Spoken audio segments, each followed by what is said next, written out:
Nothing Like a Good Book, celebrating authors and their books one-on-one with Mark Bishop, a Mark Bishop Media production.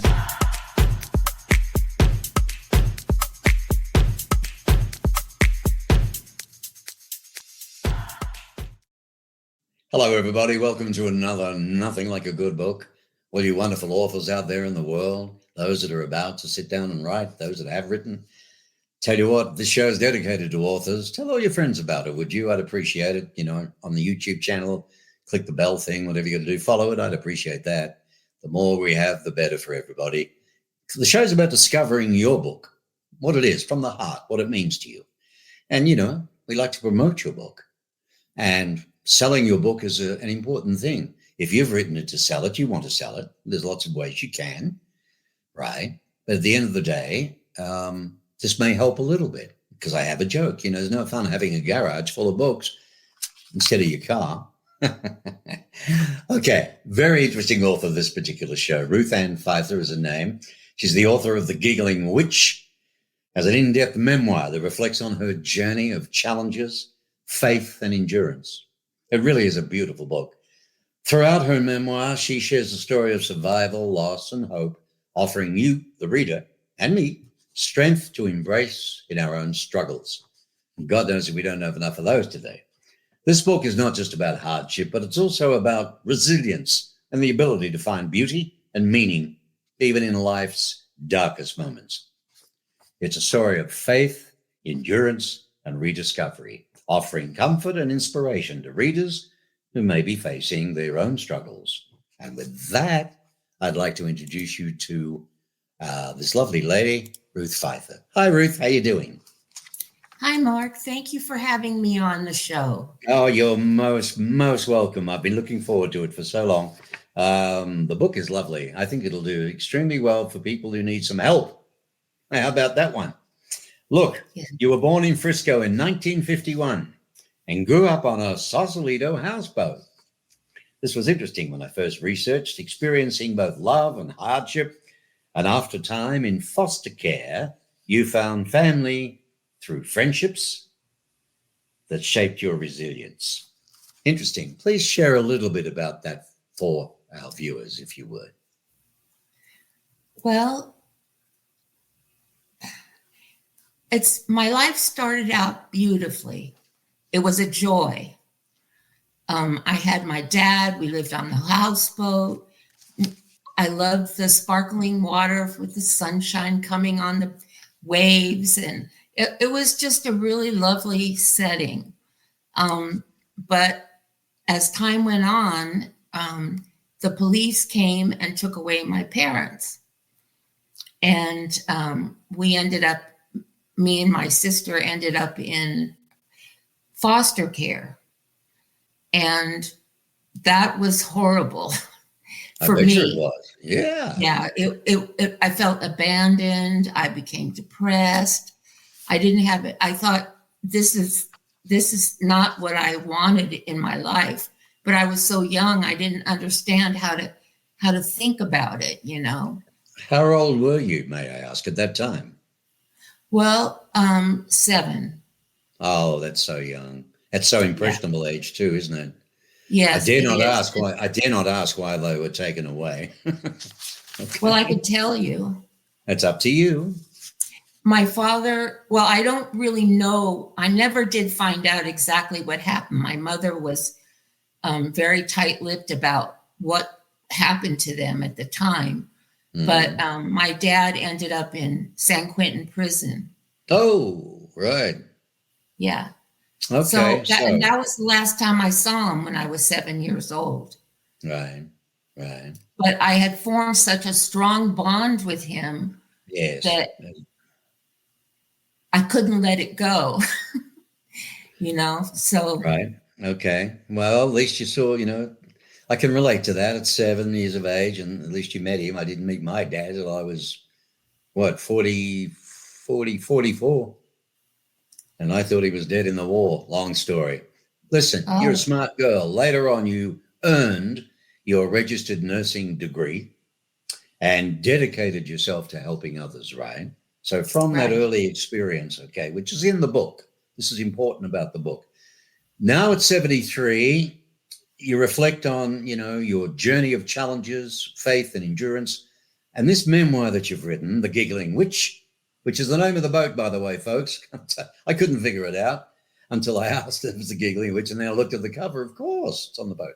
She shares a story of survival, loss, and hope, offering readers strength to embrace your own struggles. I have to ask you, Ruth, The Giggling Witch, your dad named that boat?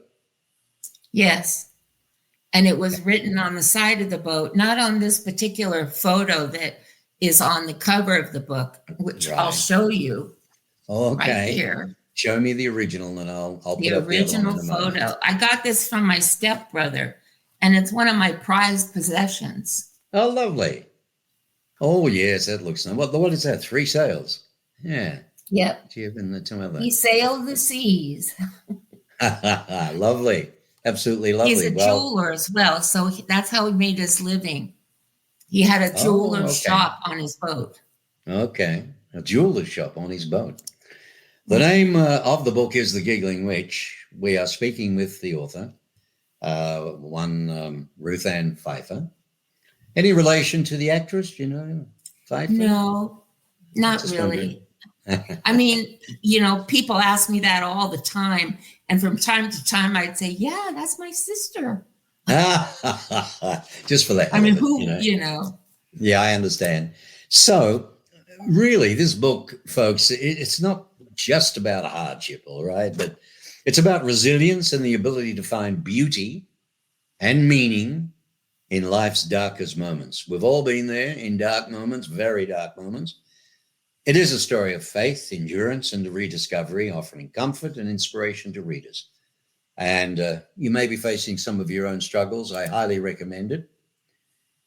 And quite frankly, this is what it looks like.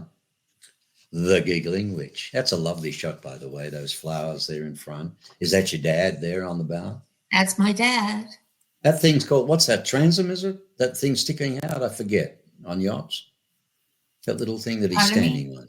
That thing he's standing on. What's that called again? Oh, I don't know parts of boats. Okay, all right. Anybody watching that's a boatie will know. Okay. Yeah. All right. So the book itself, by the way, folks, The Giggling Witch, of course, Amazon, in all formats, which is good because a lot of people don't like the hardcover. Some of them like to read other ways. And the next question I wanted to ask you was that, well, in your book, you do share experiences with foster care and family separation. 53% of divorces in America. There's got to be something here for somebody. How did those early challenges, do you think, influenced your resilience? Well, while I was in foster care, I was very depressed. I felt abandoned. I didn't have any light in my heart, no hope. Sorrow was my life, really. And once I found someone who provided a sense of belonging for me, that's when I was able to develop the beginning of resilience. Mm-hmm. So my first home with my dad and my mom on the houseboat was my first sense of belonging. Right. My second one was with my stepfather and my mother. She remarried. Mm-hmm. That was my next sense of belonging. The third one was with my best friend and her mother. That was my third family belonging. Okay. By that time, I had been able to develop resilience. Prior to that, I couldn't. But then what happens is your soul starts sending messages to your brain. Right. Here's a signpost. Yeah. Take this way. Go here. Persevere. It's worth it. But mm-hmm. it takes multiple senses of belonging to get there. Now, friendships like your bond that you had with Deborah and yes. Amy They play an important role in your story. What do those relationships mean to you today? Are they still around? I don't have them. No, they're not still around. Okay. But I revere those relationships and that time in my life because they brought me into their home as another daughter, and I did everything with them. Mother Right. taught me how to make lemon meringue pie. We went to the city on you know, the trolley cars.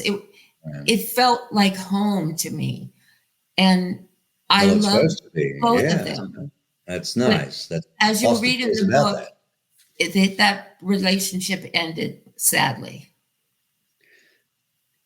Oh, that's sad to hear as well. You have endured profound losses, including the death of your brother and the struggles of loved ones. How did you find the strength then to keep moving forward?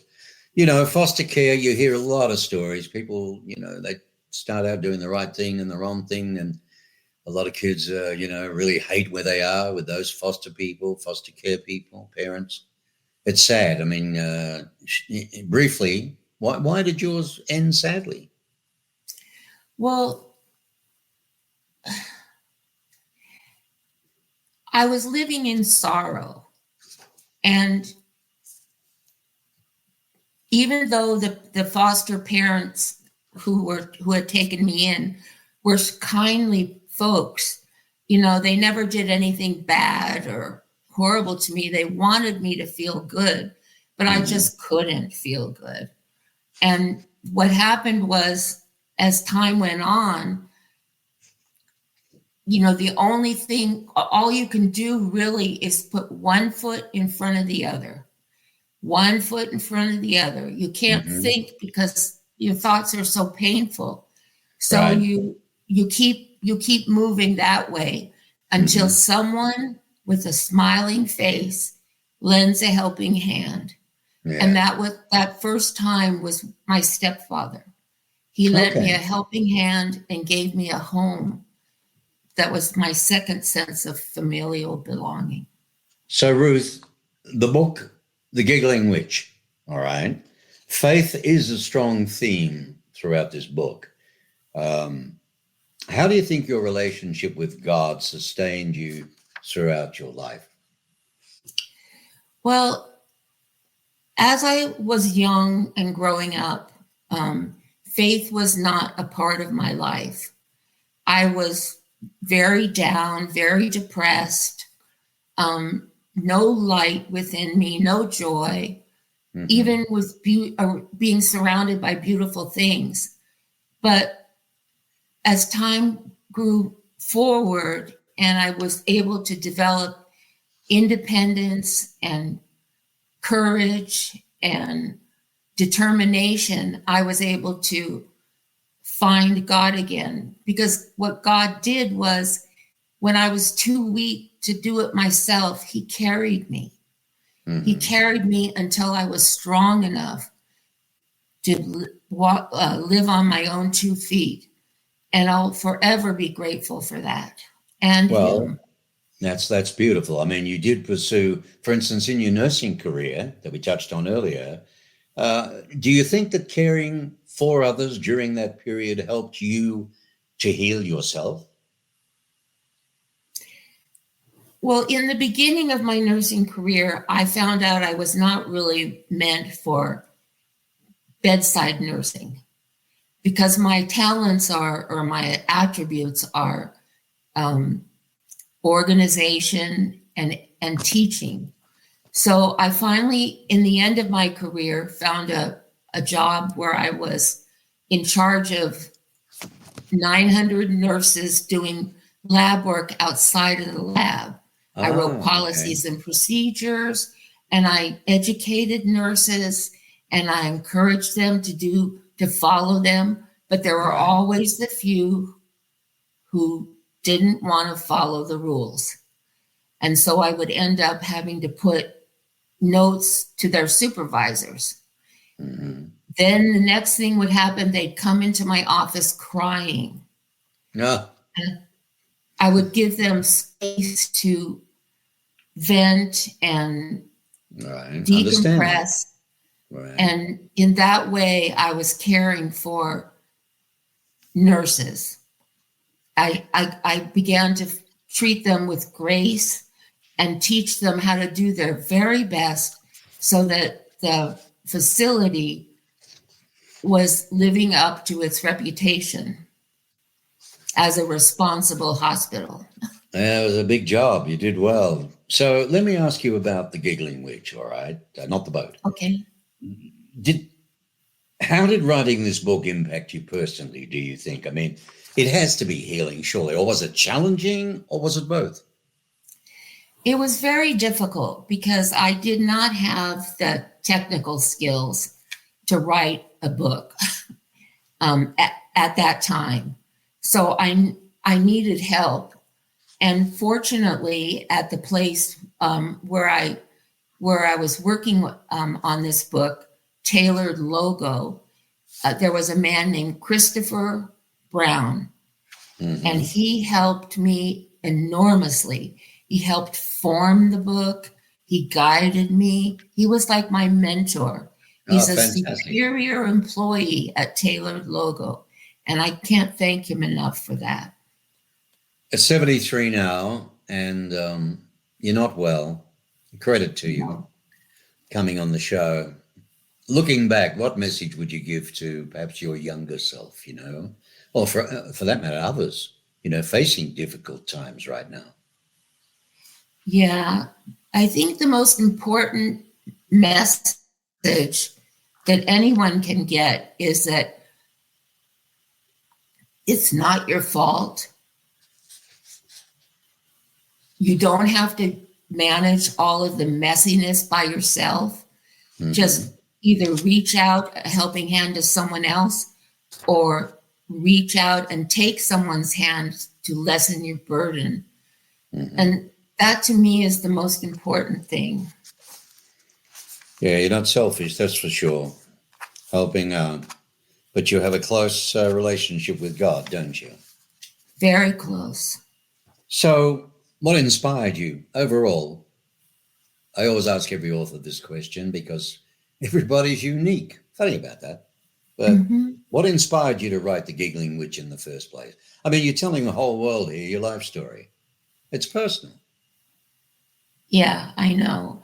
Well, it all revolved around a feral cat that I named Cinderella. And like I said, I was tragically depressed. And I just didn't know how I was going to live the rest of my life like that.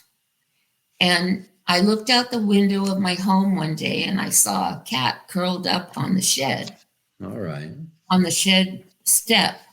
And I was amazed. And she wasn't afraid because I didn't have a dog that would chase her away like all the other yards. And I ended up feeding her and giving her water and coaxing her to trust me. And eventually she did after months and months and months. And that's why I called her Cinderella, because she would run away to the back of the shed whenever I came outside.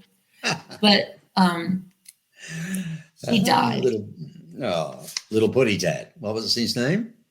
Cinderella. Cinderella, but was it a male cat? A female.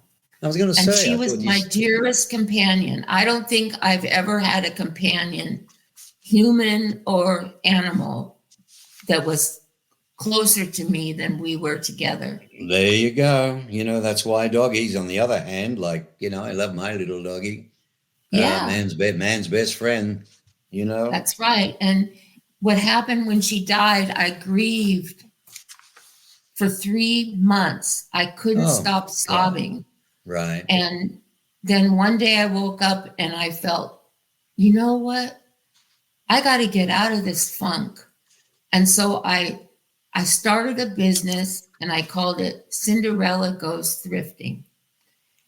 And that was the beginning of honoring her. As I contacted Tailored Logo for a logo for my business, the man on the other end suggested that I write a memoir. Right. And that's how it Right. started. Very nice. Well, the little putty tat's still with you in spirit. Do you feel Yeah, her well, around the she's in place the sometimes? ashes over here. Oh, you kept her. Well, okay. Okay. No, because before you said he, and that's why I thought Cinderella for a he. Did I say I Yeah, you did. apologize. That's right. No, it was when you first came out of the house and he would run away. So it was just a slip of the tongue. Oh, yeah, she would run away. That's right. Ah, there we go. Thank Why you would she for run away? correcting me. No, she loves you. Why would she run away? Because she didn't know me. That was in the beginning. She was a feral cat. Oh, that's right. Yeah. And Oh, so gee, that she, could have been she wasn't dangerous. used to people. All right.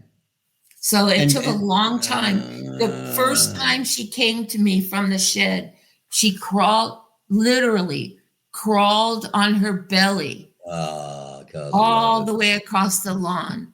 And it. I couldn't believe it. I started crying. Yeah. Well, fear, unsure, until she could feel your energy, that you Yes. were safe and that you were loving, Yes. and you weren't going to hurt her, because God, living out in the wilderness as a feral, you're up against stuff every day, That's right. That's right. Cat fights, Unbelievable. everything. Dogs. So I want to ask you, Ruth, if I may, what are you hoping that readers will take away from this book, right? About the giggling witch. What do you think it is? What's your biggest hope? If you could wave the magic wand, I don't think for you it's about selling 1 million books and making money. No. I want people to understand that it's okay to be vulnerable and to be in hurt. It's okay to not have anyone around you, to be abandoned. It's okay to feel that way.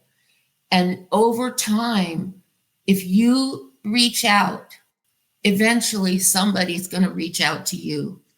And so it's that lending a helping hand, helping someone else, they'll help you.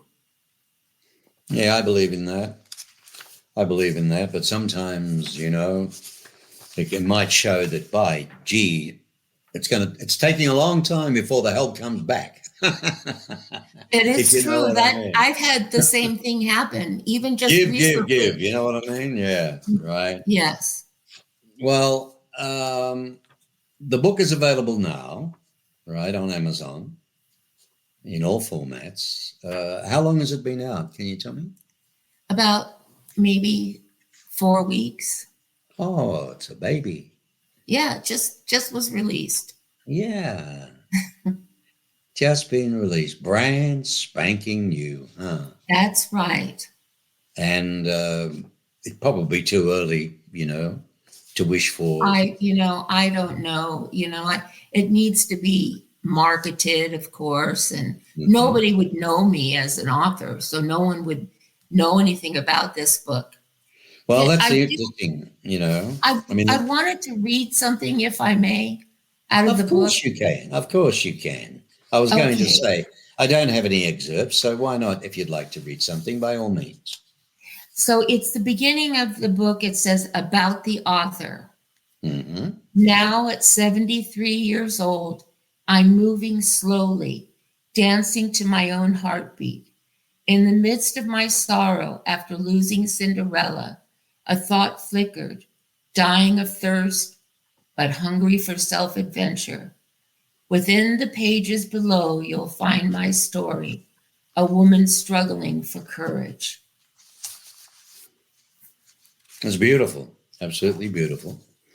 And I always like to, as we did at the beginning of the interview, we talked about your life and how it started and where you were brought up and so on. You haven't been. I'd like to talk about this just a little bit for others who may listen to this, those who don't see it. Whoops, a daisy. I don't need that right now because I'm recording. Calls always come when you don't want them to, but never mind. Yes. What I was going to ask you was, you're 73 years of age. You live on your own. You basically live in a wheelchair. I admire you implicitly. You're suffering from what at the moment? Leukemia. Well, several things. Chronic myelogenous leukemia, and that's a blood disease. And I take oral chemotherapy every single day, and I will for the rest of my life. Mm-hmm. The chemo tires me out, makes me nauseated. So my days aren't always the best. I also have acute heart failure, acute kidney failure. You know, it's just as you get older, Tell me your about body it. starts breaking down. Not everybody's body breaks down, but mine did. Oh, well, look, hey, the reason I asked you that, not to be personal, but there are people suffering with the same, worse, and to see how energetic you are and powerful and strong and full of faith and the endurance that you have may just help them a little that, hey, it's not over yet, That's Be right. strong and do that. Is there anything you'd like to Persevere. add? Pardon, what was that? Persevere. Persevere, capital P, no matter what, Yes. no matter what. Be Ruth, determined. be determined, persevere, and Don't seize give the up. day. Seize the day. Yeah, ex-Herbalife distributor, you can tell that. Hey, The Giggling Witch, folks, it's a heartfelt memoir that takes readers through the highs and lows, and it really does, of Ruth Ann Pfeiffer's life.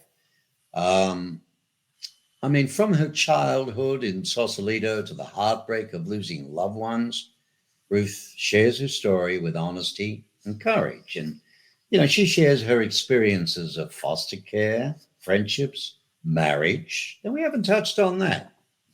Who did you marry? Can I ask? I married a really nice man that I met while I was river rafting.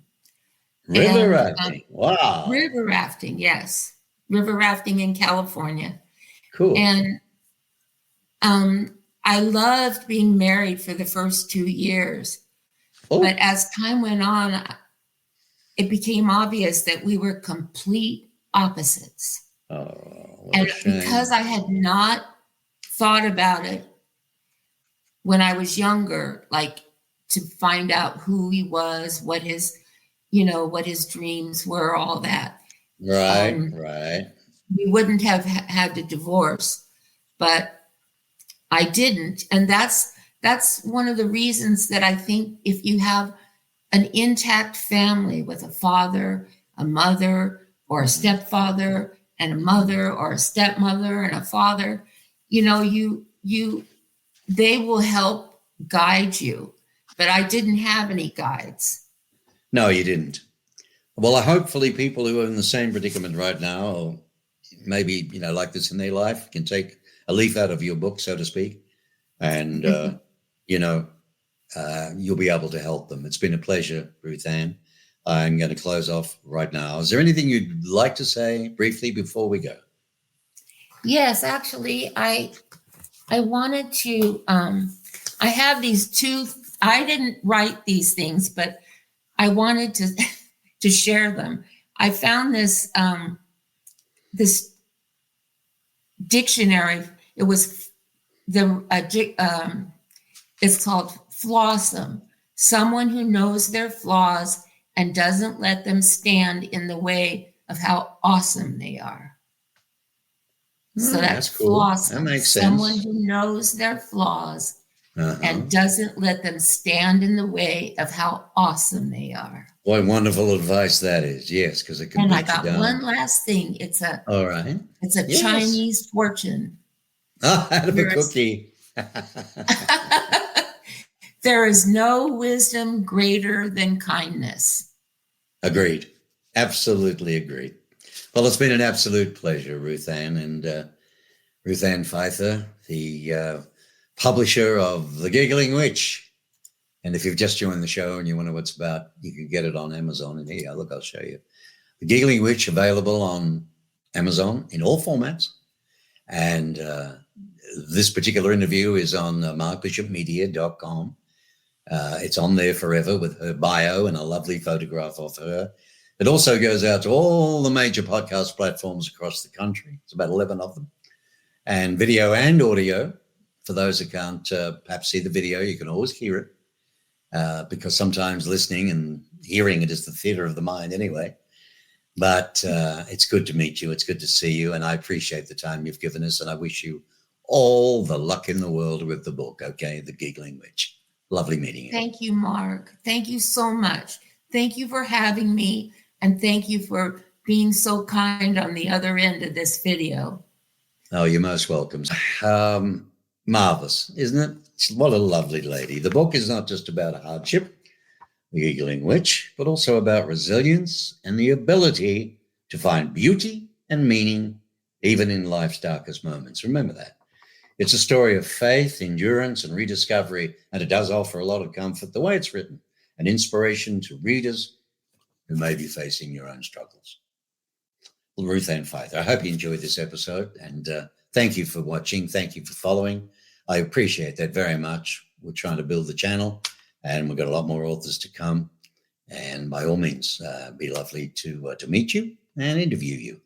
Nothing like a good book dedicated to authors to discover your book, to promote your book, and to sell your book, and to help sell your book for you.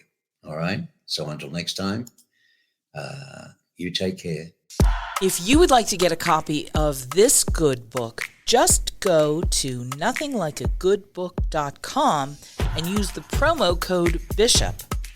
Nothing Like a Good Book is a Mark Bishop Media production.